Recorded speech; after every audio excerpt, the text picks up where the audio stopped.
Yo les amis, c'est Kazin, j'espère que vous allez bien. Et franchement, je me suis dit, est-ce qu'on parlerait pas aujourd'hui de Soleil et Lune, Harmonie des esprits? Ben, j'ai envie de te dire, bah non, hein, franchement, qu'est-ce qu'il y a à dire sur Harmonie des esprits? C'est trop cher, c'est trop cher, c'est trop cher. Oui, c'est possible qu'on pourrait résumer, en tous les cas, cette série-là. Comme ça, c'est vrai que, rappelle-toi, hein, j'ai pu trouver ces boosters avec une certaine belle quantité pour 5 € et c'était il n'y a pas très longtemps, c'était en 2021, un booster sous blister comme celui-ci. Bon, tu verras que celui-ci, il a du vécu, mais c'est pas grave. Franchement, dans une collection en CD, c'est très joli. Alors rappelle-toi, cette série-là est sortie en fin d'année 2019. Je trouve que c'est très belle série de Soleil et Lune. Il aura fallu attendre du temps hein, quand même pour que Soleil et Lune montent un petit peu de niveau hein, et se rapprochent à des niveaux de séries de maintenant évidemment. Hein. C'est vrai que le début de Soleil et Lune c'était assez catastrophique. Bon, principalement des cartes basiques, hein, des full art, des rainbow, des gold, objets, des choses comme ça. Et c'est vrai qu'on a attendu un petit moment pour voir apparaître les escouades. Et franchement, ça a été vraiment très sympathique. Et c'est vrai qu'Harmonie des esprits, je me suis dit, tiens, on va regarder un petit peu ce que peut valoir Harmonie des esprits. Alors déjà, j'ai envie de te dire, c'est très compliqué de savoir à l'heure actuelle ce que peut valoir Harmonie des esprits pour plusieurs raisons. C'est une série qui commence à être ancienne. Alors évidemment, faut prendre ça avec des pincettes quand on dit série ancienne, mais elle commence à avoir de l'âge. Et par conséquent, une série quand elle a un petit peu d'âge, qui plus est avant 2021, ça ne sera pas du tout le même pattern pour les séries de 2021. Je vais t'expliquer pourquoi, mais tu le dois le savoir certainement, surtout si tu me suis depuis un petit moment.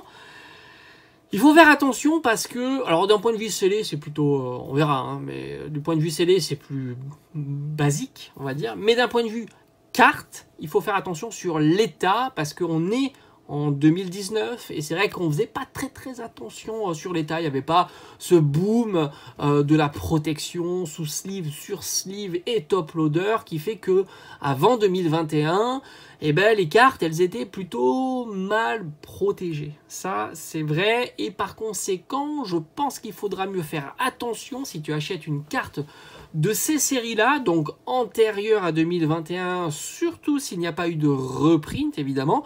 Sur du Destiny Occulte, par exemple, il y a eu du reprint durant quelle période? Je crois que c'était peut-être même durant 2021. Il faut prendre ça avec des pincettes. Je sais qu'il y a eu des réassorts, du reprint via des ETB. C'est même comme ça que j'ai pu en avoir dans ma collection. Sinon, je t'assure que j'en avais eu qu'une seule. C'était un cadeau et basta. Et c'est vrai que les séries, quand il y a du réassort ou une palette qui est retrouvée, que sais-je, ou alors tout simplement du stock qui vient dans les pays francophones, et là, du coup, il y a, après 2021, les cartes sont mieux traitées. Il y a eu un boom hein, sur la gradation en 2021, où c'est vrai qu'il y a eu énormément de sociétés qui ont été créées à partir de ce moment-là, et parce que les gens envoyaient tout simplement en gradation, les boîtes françaises ont été submergées de cartes, les délais ont été énormément augmenté et beaucoup de sociétés se sont mis sur le créneau de la gradation et aussi on fait plus attention à nos cartes à partir de 2021. Donc en dessous de 2021, il faut faire attention à l'état des cartes et Harmonie des esprits, c'est une série qui est suffisamment ancienne pour que cette règle s'applique et tu verras que beaucoup disent qu'elles sont en très bon état mais au final ça ne veut absolument rien dire et les défauts sur une série comme Harmonie des esprits coûte énormément, mais alors vraiment énormément et c'est vrai que des cartes parfaites, quasiment sans défaut, ont des prix assez hauts, assez astronomiques, comparé à une série qui est, au final, quand je t'ai dit que c'est une série ancienne, mais c'est une ancienne série qui reste quand même jeune. On s'entend. Tu l'auras compris. On va revenir sur le CD. Alors d'un point de vue scellé, c'est la folie, hein, évidemment. Tu imagines qu'on est sur une série de fin d'année 2019, qui certainement a dû être encore présente en 2020, puisque tu sais comment ça fonctionne. En plus, il y a eu des boosters recyclés, des boosters que tu peux trouver un petit peu partout. C'est assez fou. Un booster loose, alors c'est toujours très compliqué les looses. Franchement, c'est pas évident. Hein. Lorsque tu es sorti des séries épée, bouclier, écarlate et violet, pour estimer des séries, ça devient très compliqué. Vraiment très compliqué. Loose, pas loose, l'état, etc. C'est très compliqué. Autant c'est facile sur des séries récentes, les cartes sont toujours en très très bon état, ils sont toujours sortis de booster, mis sous sleeve après ouverture, etc. C'est beaucoup plus simple et tu risques beaucoup moins d'acheter une carte near mint, mint ou très très bon état. Même si tu as peu de photos, voire pas de photos. Pour les séries plus anciennes, c'est très compliqué. Il faut demander beaucoup de photos, même sur les items CD. Et c'est vrai que un booster loose, c'est compliqué. Tu sais pas si... tu sais toutes les problématiques du booster loose. Il peut être pesé. Alors tu sais très bien que s'il est pesé et si la pesée marche sur cette série-là, tu vas enlever tous les potentiels hits que tu pourrais avoir en ouvrant ce booster. Et c'est vrai que les cartes, à partir de holographiques, ont une certaine valeur. En dessous, il n'y a quasiment rien qui a de valeur dans cette série-là, parce qu'elle reste suffisamment jeune pour que les cartes communes, peu communes, rares, il y en ait des grosses quantités.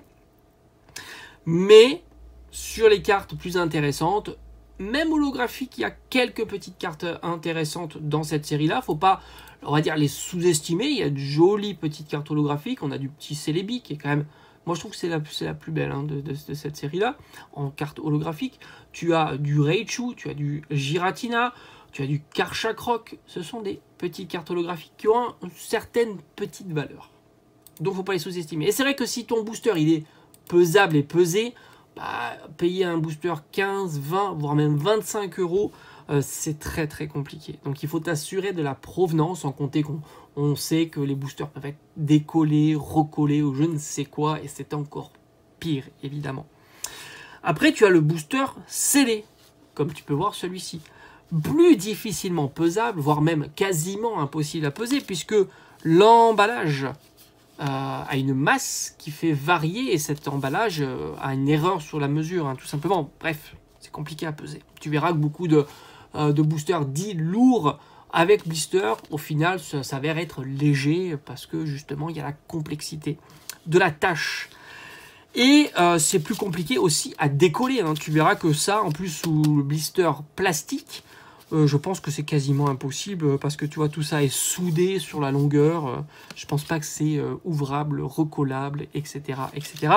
Et donc il y a plus de confiance à avoir sur ce genre d'item, qui est plus esthétiquement parlant et plus sympa dans une collection CD. Et là, les prix sont envolés, hein, c'est hallucinant.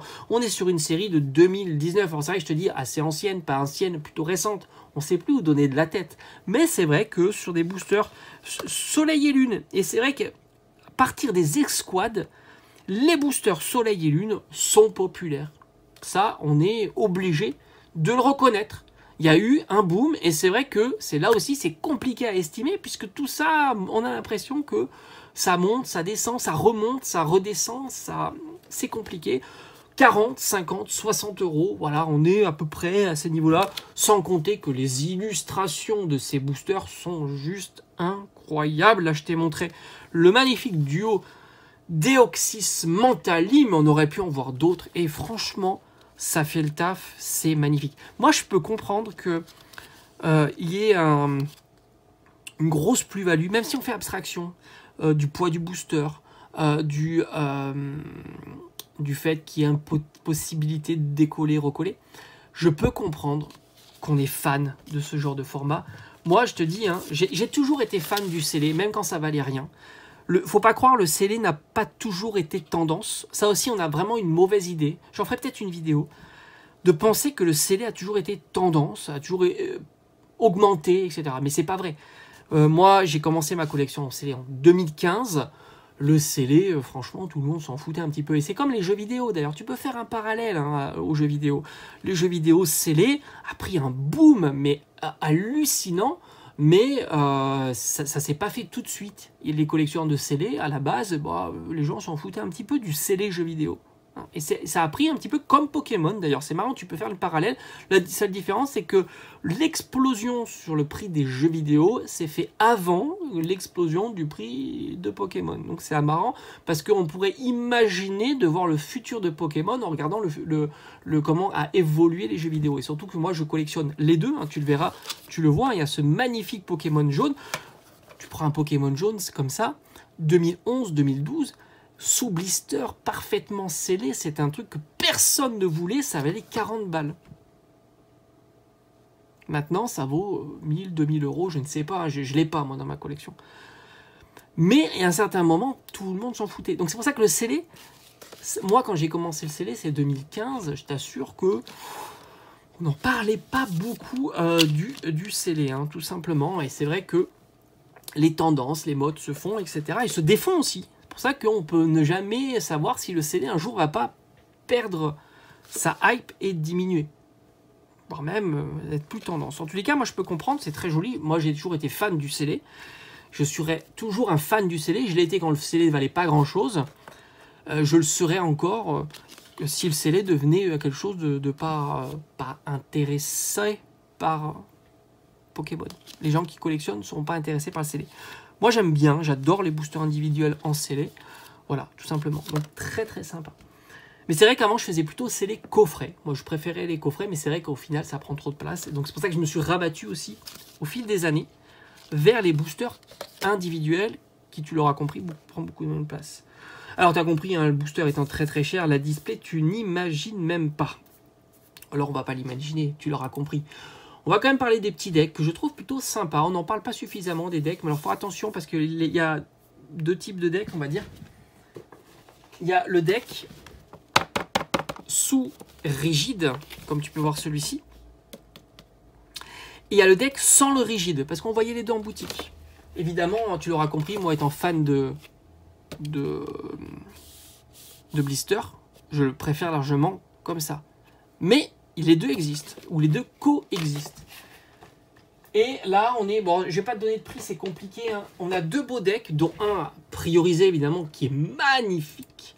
C'est avec Dracolos, que je trouve vraiment incroyable. Et bon, bah, un prix, c'est compliqué. Je sais pas, 30, 40, 50, 60 euros, que sais-je. Ça dépend s'il y a le blister, pas le blister, s'il est abîmé, pas abîmé, etc. Et puis, tu as un Necrozma. Alors, je crois que c'est... je sais plus. Non, les ailes de l'aurore. Ouais, je crois un truc comme ça. C'est compliqué, Necrozma. Enfin, qui est moins populaire, tu l'auras compris. Sans compter que, rappelle-toi, c'est les cartes qui sont reprises de la série en version mosaïque. Je crois que c'est mosaïque. Voilà, donc là, c'est moins cher, évidemment. Donc, tu dois pouvoir trouver le deck à pratiquement au prix standard, 15, 20, 30, peut-être 35 euros, allez, grand max. Pour ces petits decks. En tous les cas, ils sont très très beaux, hein, les decks. Franchement, très très sympa. Bon, les displays, on va quand même en parler. Alors, demi-display, la moitié de la display.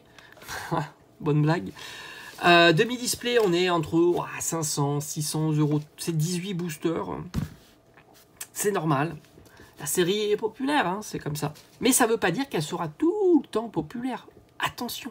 Et ça ne veut pas dire en plus que quand on voit une vente, deux ventes par-ci, par-là, que vraiment c'est le prix standard. Si demain il y avait, je sais pas moi, 5 annonces à ce prix-là, est-ce que les 5 seraient pris d'assaut comme ça tout de suite, ou on aura du flottant? Sans compter que tu sais que beaucoup recherchent ce type d'item pour en faire des événements, pourquoi pas des box breaks, etc.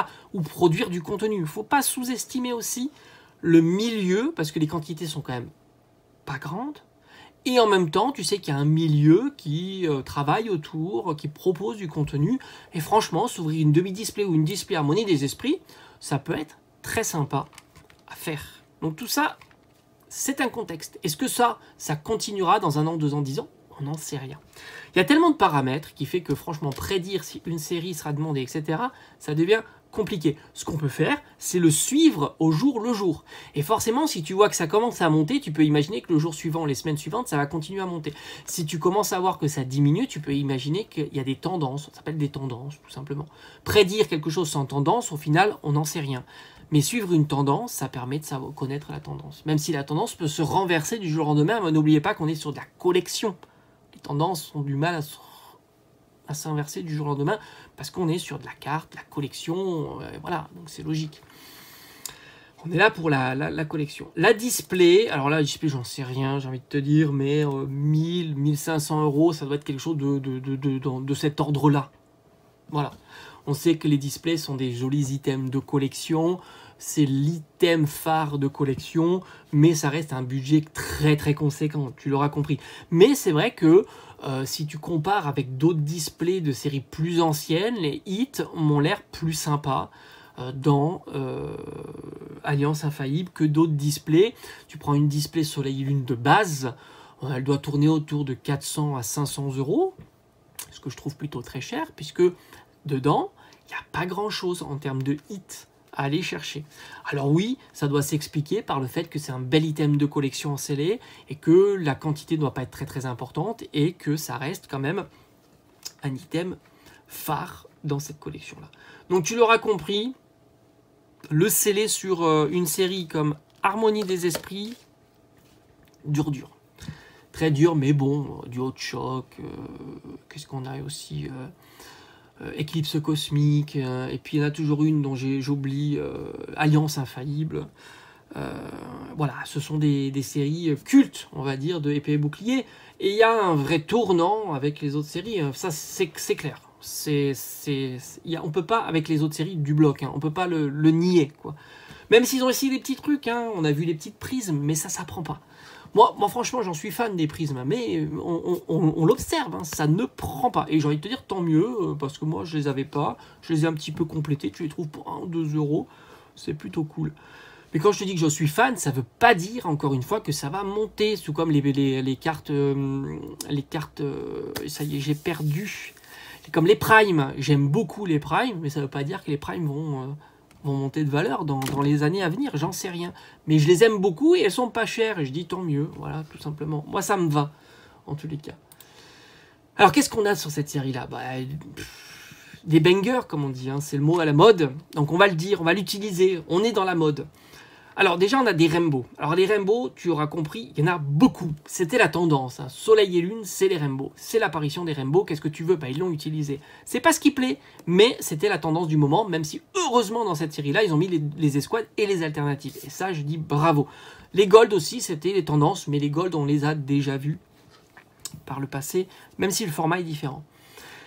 Alors ça, je vais pas te donner tellement de prix, hein, sur cette série-là, parce que pourquoi, encore une fois, c'est compliqué, ça varie énormément avec l'état. Autant on est d'accord sur des séries plus récentes, où les prix, c'est voilà, un Dracofeu, Flamme Obsidienne, Terra Cristallisée alternative, c'est 80 €. Voilà, il est sorti de booster, il n'a pas de défaut, et voilà, 80, 100 € si tu veux.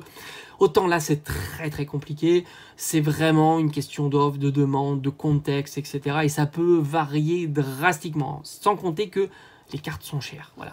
Et même des cartes gold plus basiques, qu'on avait l'habitude de voir pour pas très très cher, s'avère être cher. Voilà. Tu prends un exemple, la planche demi-tour, c'est des cartes qui valent 20, 30 €. C'est cher pour une carte gold. On avait d'expérience là, des blocs récents, dont les cartes gold sont pas si chères. La forêt de jade, là aussi, 50, 60, 70 €. C'est cher aussi pour des cartes gold.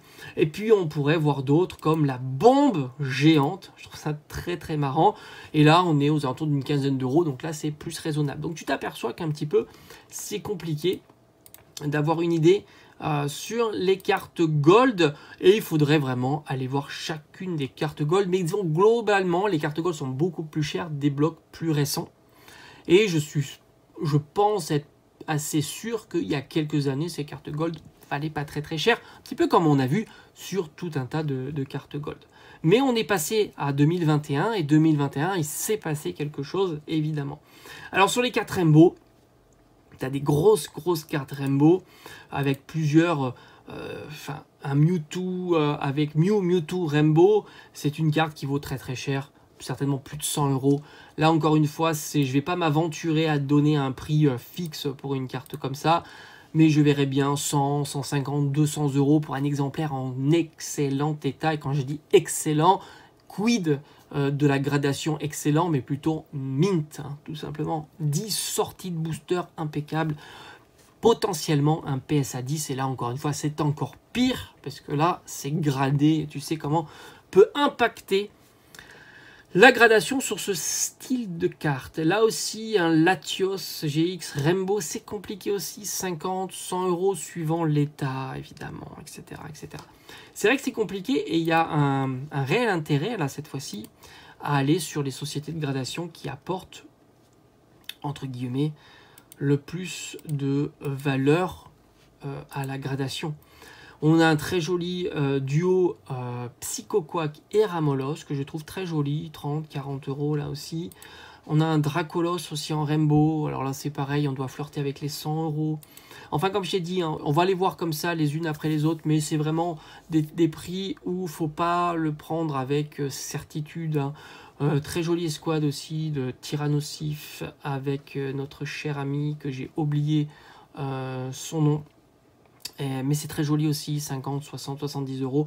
Enfin voilà, on est dans ces prix-là pour les cartes Rainbow, mais tu verras que ce ne sont pas les cartes les plus populaires de la série, mais ça on saura douter, puisqu'ils ont eu bon nez, bon flair, d'avoir changé un petit peu le pattern et nous proposer des escouades, on va dire texturées, on va dire type alternatif, et ça marche très très bien.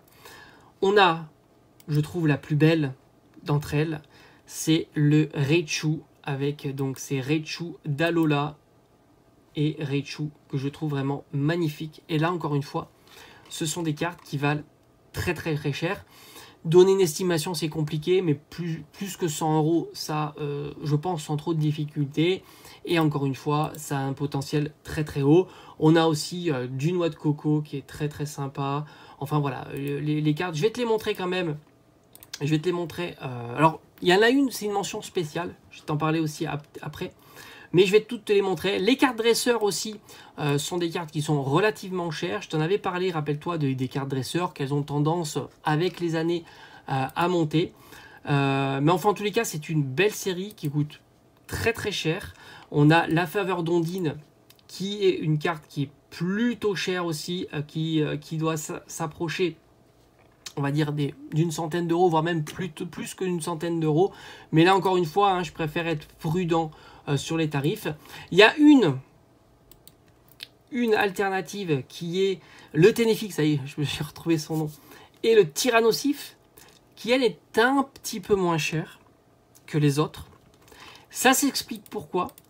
Parce que rappelle-toi, ils avaient sorti un coffret, un très beau coffret, et ils ont recyclé la carte. Et qui plus est, ce coffret a été redisponible il n'y a pas très très longtemps encore. Et du coup, il a été proposé donc plusieurs fois. Ce qui fait que cette carte-là est plus facile à trouver. Tout comme la Ramolos avec Psycho Quack, qui était aussi une exclusivité, qui fait que tu pouvais trouver ces cartes-là via le coffret. Et tu sais que ça a toujours un impact d'avoir des cartes que tu peux retrouver dans le commerce, dans les coffrets. Et par conséquent, ça évite que ces cartes-là explosent davantage quand elles sont que dans la série. Et ils ont fait ça avec, de mémoire, 2 coffrets. Donc le Tyrannosif et le Psycho Quack. Ce sont 2 très très belles cartes. Et après, bon, tu retrouves quelques foulards très sympas. Mewtwo, évidemment, avec Mew. Raichu aussi, très sympa. C'est des cartes qui valent facilement 30-40 €. Pour des foulards, c'est quand même assez cher. Et voilà, ce qui fait que cette série-là, forcément, elle a un joli potentiel d'ouverture. Tu l'auras compris. Meilleur potentiel que certaines séries dont les boosters sont aussi chers. J'ai en tête Origine Antique, évidemment, parce que tu t'aperçois qu'Origine Antique a quand même énormément de cartes, bon marché, comparativement à Harmonie des Esprits, qui propose beaucoup de cartes, même des simples GX Esquad valent 10, 20, 30 €. Donc tout ça, il ne faut pas les sous-estimer. Donc ton ouverture, elle est, je dirais pas qu'elle est exceptionnelle quand tu vas ouvrir un booster. Alors surtout s'il est sous blister, j'ai envie de te dire non. Mais si c'est en loose non trié à une vingtaine d'euros, tu peux dire pourquoi pas tenter le coup. À essayer de mettre la main sur quelques petites cartes de cette série-là. Ça ne sera pas extraordinaire, mais ça sera moins catastrophique que si tu ouvrais des boosters de XY, hein, tout simplement. En tous les cas, c'est une belle série. Il y a vraiment de cartes exceptionnelles dans cette série-là. Et encore une fois, comme je t'ai dit au début de vidéo, l'état joue énormément sur la valeur de cette carte-là. Donc c'est pour ça qu'il n'y a pas vraiment d'estimation précise. Un Nirmint est trop large, 7, 8, c'est Nirmint. Il peut y avoir des défauts. Un Mint est aussi trop large. 9 et 10, il y a une grosse variation sur ces séries-là. Il y a beaucoup moins de variations sur des séries plus récentes. Et tu l'auras compris pourquoi. Parce que tout simplement, on faisait plus attention à nos cartes après 2021 ou en 2021 et après qu'avant, hein, tout simplement. Et c'est assez clair, le phénomène de protéger ces cartes est plutôt récent quand tu vois le TCG Pokémon qui a maintenant plus de 25 ans. Donc forcément, Oui, tout ce qui est, dis-toi bien que tout ce qui est avant 2021 et qu'on n'a pas revu après 2021 ou pendant 2021 se comporte vraiment différemment de cette période-là. C'est pour ça qu'on ne peut pas comparer certaines séries les unes avec les autres. Voilà, tout simplement. Allez, merci d'avoir regardé cette vidéo et on se dit